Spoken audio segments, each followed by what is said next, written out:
nom d'artiste, c'est Zoer. J'ai commencé par le graphe au début des années 2000.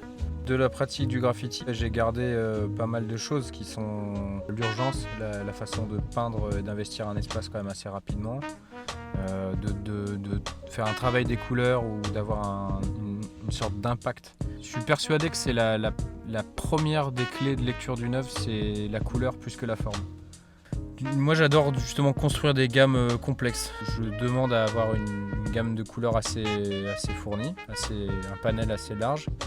Et ensuite je vais refaire toutes mes couleurs à partir de ça, trouver des équivalences très fines par rapport à mon esquisse de départ et faire en sorte que ça ait de l'impact sur le mur. Donc du coup je vais forcer à peine les couleurs, un peu plus, pour que la perception de loin, de près, elle soit très forte, quoi. La partie abstraite du mur, donc la partie de droite, elle est plus grande que la partie de gauche. Je l'ai pensée en fonction du support. Donc le support c'est de la brique, donc il y a vraiment une rythmique assez nette, quoi. Il y a des espaces entre les briques qui sont assez forts et il y a des dynamiques horizontales principalement. Donc du coup j'ai fait une séquence de couleurs à l'horizontale. Donc c'est vrai que cette séquence de couleurs elle peut donner l'effet d'une pixelisation. Moi je vois pas comme ça, pour moi c'est pas une pixelisation, c'est plus le séquençage d'une image en bande de couleurs en fait. On peut avoir la sensation alors effectivement d'une image de vitesse, quelque chose qui aurait été pris à la caméra de nuit par exemple, où on essaie de suivre une bagnole qui va vite. Ce qui était important pour moi c'était de travailler justement des séquences colorées qui fonctionnent entre elles et qu'il n'y ait pas deux couleurs qui se répètent sur le mur, même si ça peut donner l'impression.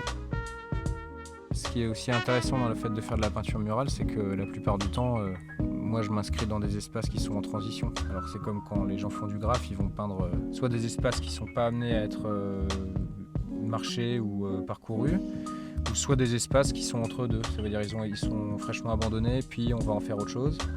Et donc c'est une espèce de passage un peu éclair de l'image. Et là c'est pareil, faire des trucs sur des murs un peu anciens, tu connais pas exactement le devenir de ta peinture, donc elle va peut-être bientôt disparaître. L'illustration de gauche, donc là c'est extrêmement figuratif, on reconnaît je pense plutôt bien les éléments.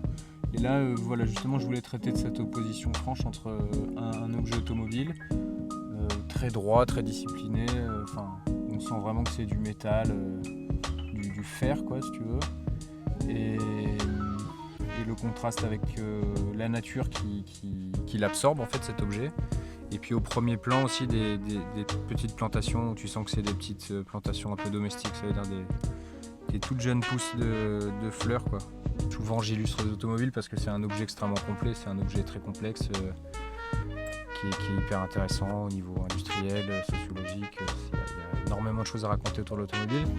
Et plus récemment, là je cherche justement à me séparer du sujet automobile, donc c'est vrai que j'ai tendance à regarder l'automobile à l'état d'épave et puis à commencer à voir quelle est la décrépitude de cet objet-là, quoi.